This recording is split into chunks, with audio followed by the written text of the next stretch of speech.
Ang pagkaalala ko is parang daga. Ifo-fold mo siya, parang merong something ifo-fold dito tapos magbumuka siyang daga.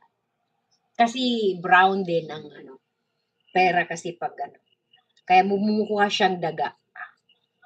Yung likod ng daga, yung nakaganon. If I'm not mistaken.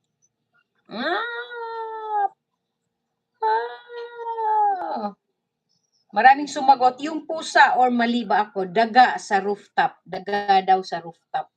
Oh, so mayroon ngang roof, mayroon ngang daga. Ang alam ko ifo-fold. Parang itong, aray. Ito ata yun eh. Yan, ifo-fold. Ito siya, ifo-fold mo siya para mawala yung bumumuka siyang daga.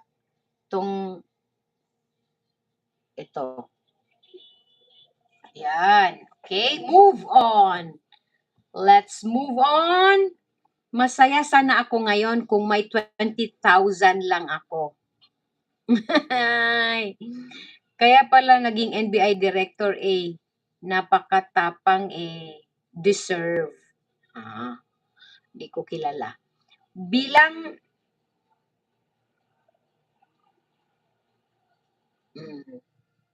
reaksyon ni Vice sa pagkuha ng ABS-CBN kay Senator Robin para sa blood versus duty. Sinasabi ng isa si Robin sa mga nagpasara sa ABS-CBN. How do you feel about it? Kinuha siya sa isang ABS-CBN. Sino bumabash? May mga netizens na nakakaalala syempre na isa siya sa mga hindi nag-approve ng franchise ng ABS-CBN.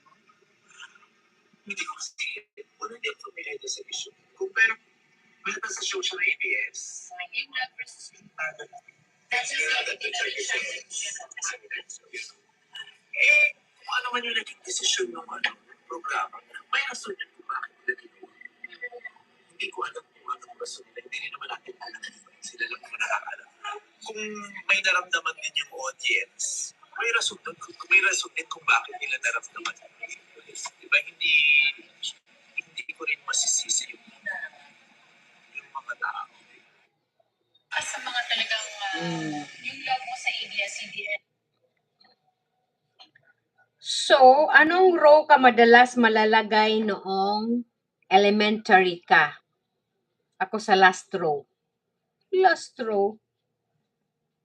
Kasi ayaw kong umupo sa harap. Diba? Okay?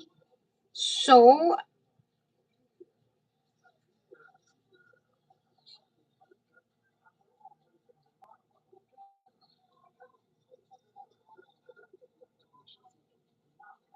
plastic.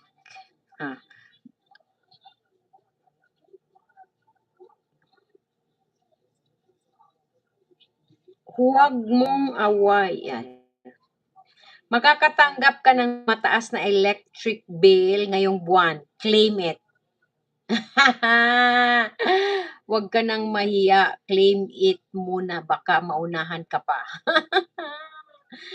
Katanggap ka ng mataas na electric bill. Biko sa gata with homemade latik. Latik. A few hours of lying used to leave me feeling like I survived a whole battle. Now it's completely different. Okay.